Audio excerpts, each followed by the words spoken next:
할렐루야. 좋으신 하나님을 찬양합니다. 영광 감사 올려드립니다.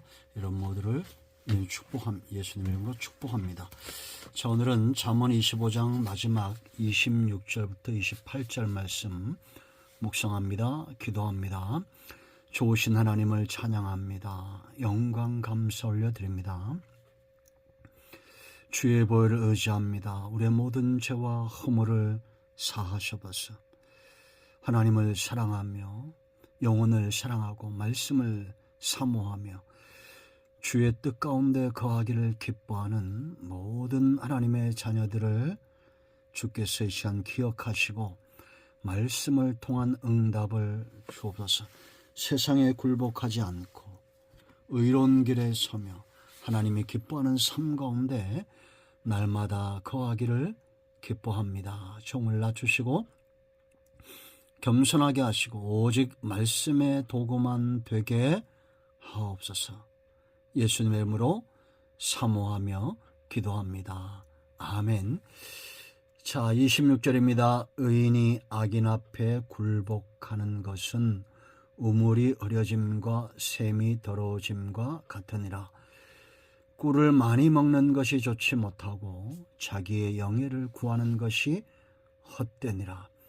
자기의 마음을 제어하지 아니하는 자는 성읍이 무너지고 성벽이 없는 것과 같으니라.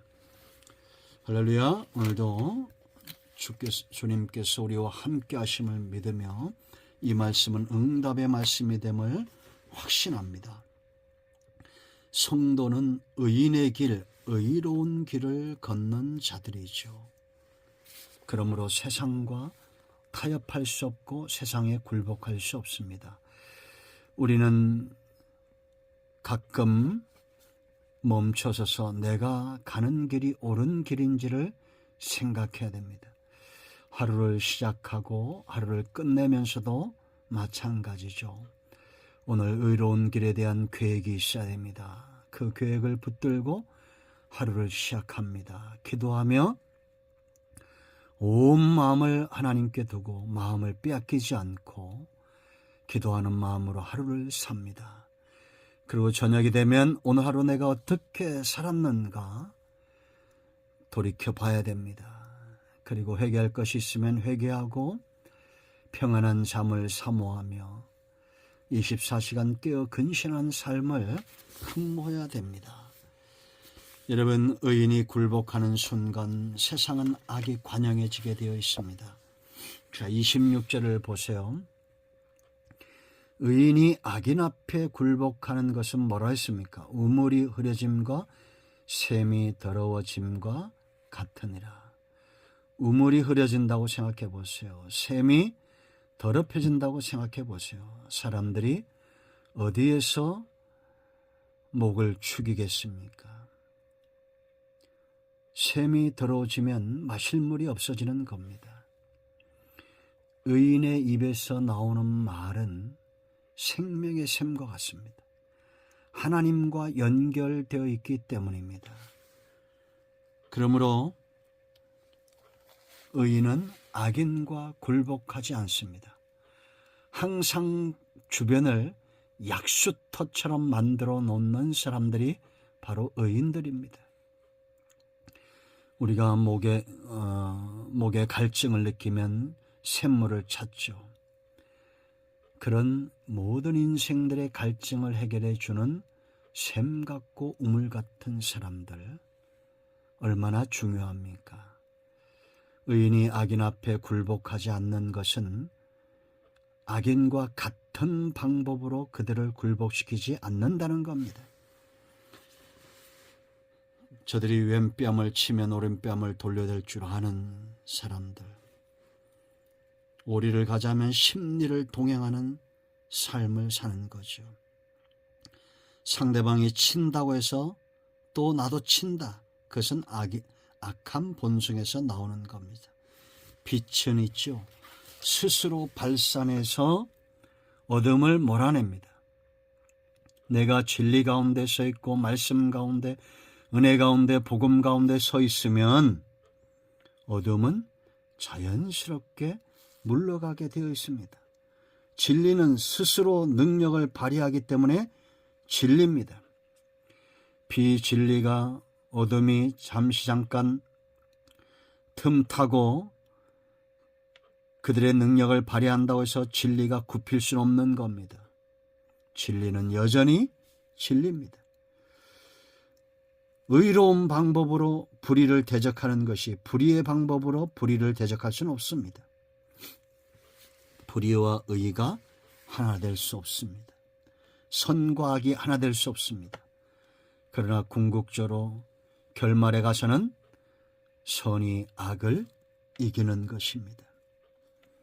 의인의 다툼은 악인과 다릅니다. 다름을 세상과 보여줘야 됩니다.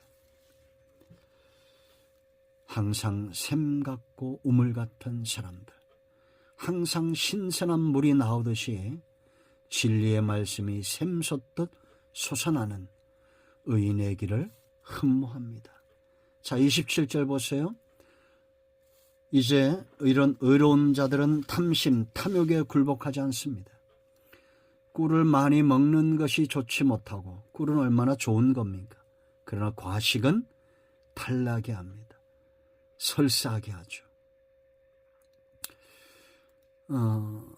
얼마 전에 그 굴 있죠. 석화를 먹을 수 있는 기회가 2번 있었습니다. 아주 좋은 거죠. 그러나 제가 과거 경험이 있어요. 3번이나 탈난 적이 있습니다. 그래서 적당한 선에서 멈췄습니다. 더 먹으라는데 참았어요. 과식하면 결국은 탈이 나게 되어 있습니다. 몸에 아무리 좋은 것도 과하면 해롭습니다. 이렇게 꿀처럼 단 것이 있습니다. 그게 뭐냐? 자기 영예예요. 자기의 영예를 구하는 것이 헛되다. 늘상 자랑을 입에 달고 살던 시절이 있습니다. 지금도 그런 유혹이 있죠. 자랑과 영예와. 여러분, 누가 봐도 저 사람은 자랑할 만하다 그러면 뭐 하면 됩니다. 그런데 보면 자랑하는 사람들 보면 초보 운전자들이 많죠. 능숙한 운전을 하는 사람은 자랑하지 않습니다. 왜냐? 여러분, 제가 운전에 비유했는데요. 운전은 능숙하다는 게 없습니다. 갑자기 껴들면 사고가 납니다. 그 조심성을 아는 거죠. 자랑 대신 조심을 강조합니다. 안전운전을 강조합니다. 그 사람이 진짜 고수입니다. 자기 영예, 자기 권력, 자기 명예 자랑하고 그것을 구하는다는 것은 마음을 다하는 헛된 것입니다. 곤불 10년이라고 말하죠. 아무리 높은 권력도 10년, 명예도 10년 못 갑니다. 그러므로 우리는 욕심을 다질 줄 아는 것, 자기 영예를 구하지 않는 것이 굉장히 중요합니다. 그럼 어떻게 살아야 될까요? 28절 보세요.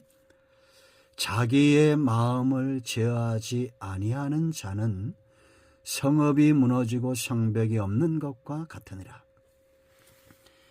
여러분, 지금도 국방력, 우리도 저 휴전선인데 이 국방력이 얼마나 중요합니까? 나라를 보호하죠. 우리나라가 아무리 잘 살아도 전쟁에 지고 성벽이 무너지면 다 허사가 되는 겁니다. 미가서 7장 11절인 대로 자기 성벽이 건축되는 날 지경이 넓혀질 것이라고 약속하고 있습니다. 이번 주 암송 묵상인데요. 여러분, 자기 마음을 제하는 것은 성벽을 견고해야 하는 것 같아요. 성벽이 견고하면 적들을 막습니다.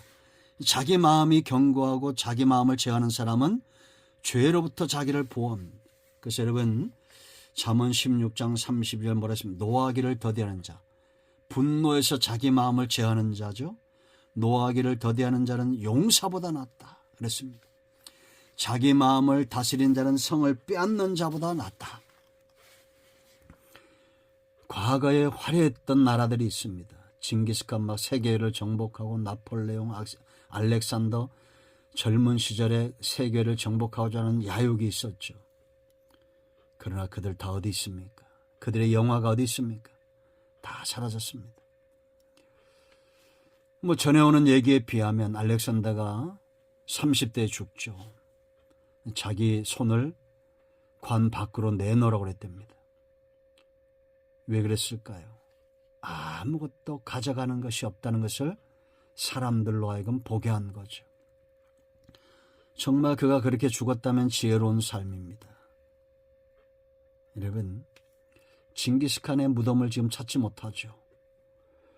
사람들이 도굴할까 싶어서 그랬던 거죠. 여러분,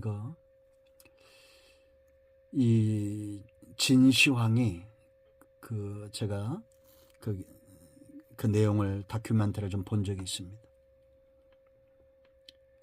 이 사람이 꿈꿨던 게 뭐냐? 낮에는 태양을 보고 밤에는 깊은 잠에 빠지길 원한다. 중국 그 넓은 대륙을 통일한 왕도 결국은 어떻습니까? 태양을 보고 깊은 잠을 자기 원했던 그 아주 단순한 꿈을 꾸었던 거죠.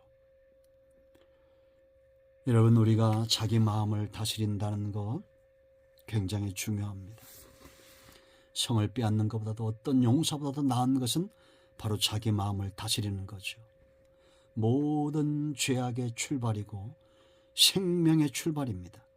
마음을 다스림이 생명의 길을 얻는 것입니다. 기도합니다. 예수님의 이름을 의지하기도 합니다. 이 말씀대로 되게 하여 주시옵소서. 우리 가운데 마음이 상한 자, 병든 자 치유하시고 회복시켜 주시기를 원합니다. 예수님의 이름으로 사모하며 축복하며 기도합니다. 아멘. 할렐루야. 응답이 오늘도 우리 가운데 임하였습니다. 아멘.